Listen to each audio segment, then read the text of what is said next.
Assalamualaikum.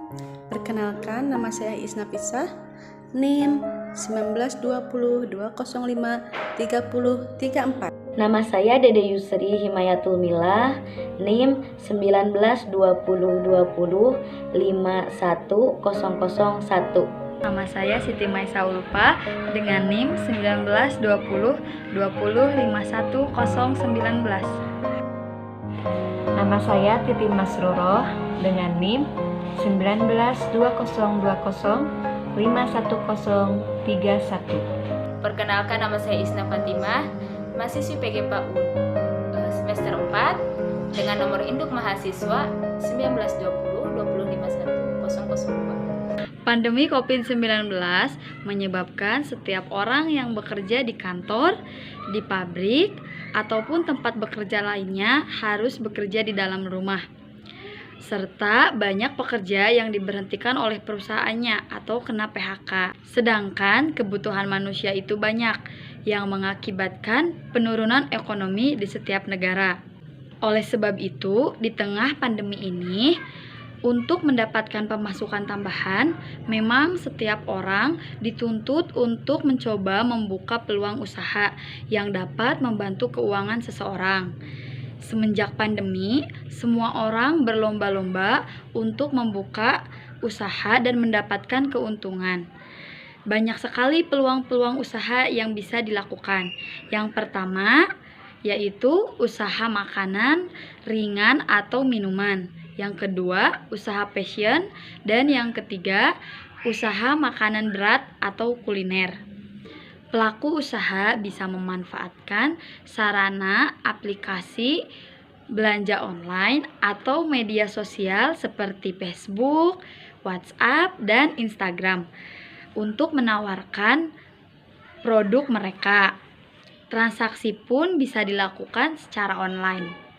Pertama yaitu makanan ringan dan minuman. Makanan ringan dan minuman merupakan produk yang paling disukai semua kalangan. Di antaranya anak-anak, remaja, dan orang dewasa. Makanan dan minuman bisa dijadikan sebagai cemilan saat nongkrong-nongkrong, nonton TV, mengerjakan tugas, dan berbagai aktivitas yang lainnya. Ketika berbicara makanan ringan dan minuman, tentunya akan sangat beraneka ragam. Untuk itu, kita harus memiliki makanan ringan dan minuman dengan kualitas yang baik dan segi pengemasan, rasa, dan kuliner. Selain itu, makanan ringan dan minuman yang dijual harus berinovasi dan kreatif. Contohnya seperti banyaknya varian rasa dan bentuk atau campuran rasa.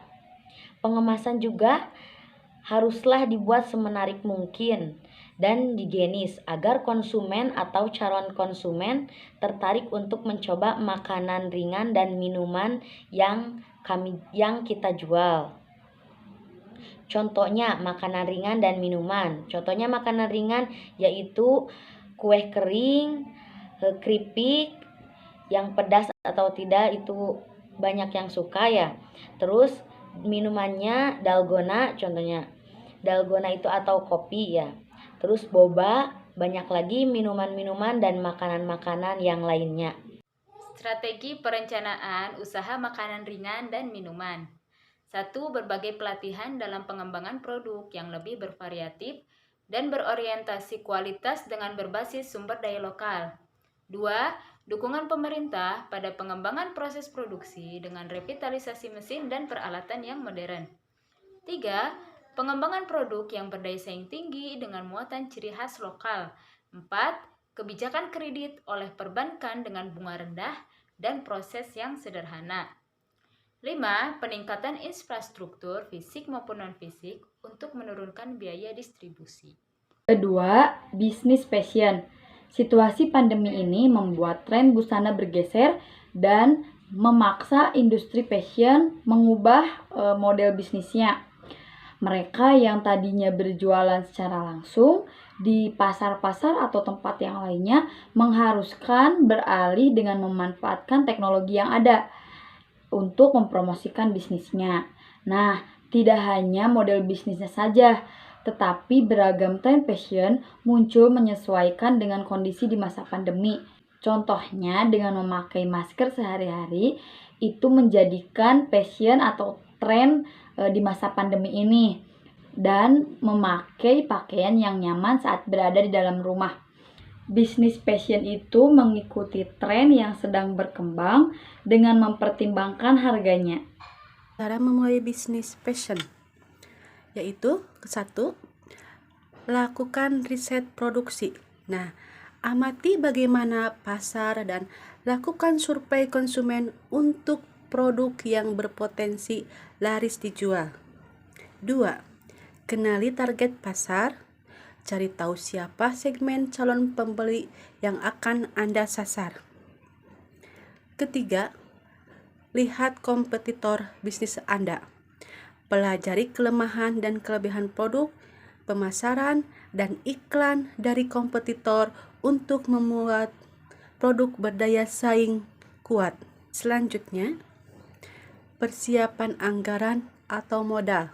Nah, kelola anggaran dan modal bisnis Anda supaya pemasukan dan pengeluaran bisnis tetap balance.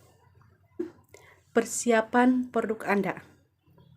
Buat produk bisnis dari hasil riset Anda dan survei yang telah Anda lakukan. Selanjutnya, desain logo brand.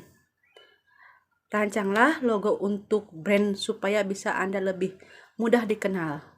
Selanjutnya, lakukan pemotretan produk, foto produk dengan kualitas terbaik untuk pemasaran di platform online bisnis Anda. Buat website online, toko online, tampilkan katalog serta informasi promo di website toko online Anda. Kemudian, baru launching produk, berikan diskon, promo, dan adanya giveaway saat launching produk untuk menarik perhatian atensi customer. Promosikan iklan secara online terus-menerus. Lakukan strategi marketing melalui platform Google Anda dan media sosial seperti Instagram, Facebook, dan yang lainnya. Bisnis kuliner. Makanan adalah salah satu kebutuhan pokok manusia yang harus dipenuhi, dan sudah seharusnya orang membelanjakan uangnya untuk membeli makanan. Strategi bisnis kuliner. Strategi bisnis kuliner dapat dilakukan dengan langkah-langkah sebagai berikut. Yang pertama, menyediakan menu yang bervariatif. Kebersihan dan higienitas merupakan poin utama dalam proses memasak, dengan bahan-bahan baku yang terseleksi ketat sehingga terjamin kesegarannya. Para petugas masak pun menggunakan alat pelindung diri demi memutus rantai penyebaran virus COVID-19. Tidak terjadi pengulangan menu, artinya penggantian menu makanan dilakukan secara berkala. Yang kedua, survei pasar. Yang ketiga, modal usaha. Modal usaha dapat diartikan sebagai dana yang digunakan untuk menjalankan usaha agar tetap berjalan dengan lancar. Cara memperoleh modal usaha diantaranya sebagai berikut. Yang pertama, dana sendiri. Yang kedua, mengajukan pinjaman modal usaha ke bank atau koperasi. Yang ketiga, mencari dana hibah perusahaan. Yang keempat, menjalin kerjasama. Dan yang kelima, mencari investor. 4. Lokasi usaha strategis. Lokasi usaha strategis merupakan aset jangka panjang dan menjadi salah satu faktor penting dalam menentukan keberhasilan suatu usaha. Dengan adanya lokasi strategis, maka akses yang dijangkau para pelanggan pun akan semakin mudah dan cepat. Yang kelima, menu andalan. Keenam, pemasok bahan baku. Peranan pemasok dalam bisnis perusahaan adalah menyediakan produk-produk yang berkualitas tinggi dari produsen dengan harga yang baik kepada distributor ataupun pengecer untuk kemudian dijual kembali. Yang ketujuh, sumber daya manusia. Pada hakikatnya, sumber daya manusia berupa manusia yang dipekerjakan di sebuah perusahaan ataupun organisasi sebagai penggerak, pemikir, dan perencana untuk mencapai tujuan serta berfungsi sebagai aset yang harus dilatih dan dikembangkan kemampuannya. 8. Target dan promosi. Melalui perkembangan teknologi yang semakin marak ini, maka promosi pun dapat dilakukan melalui media sosial. 9. Izin usaha. Izin usaha bertujuan untuk memberikan pembinaan, arahan, serta pengawasan sehingga usaha bisa berjalan dengan nyaman dan tertib. 10. Layanan melalui pembukuan. Anda dapat melihat kondisi keuangan bisnis, keuntungan, kerugian, dan lain sebagainya dalam sebuah perusahaan.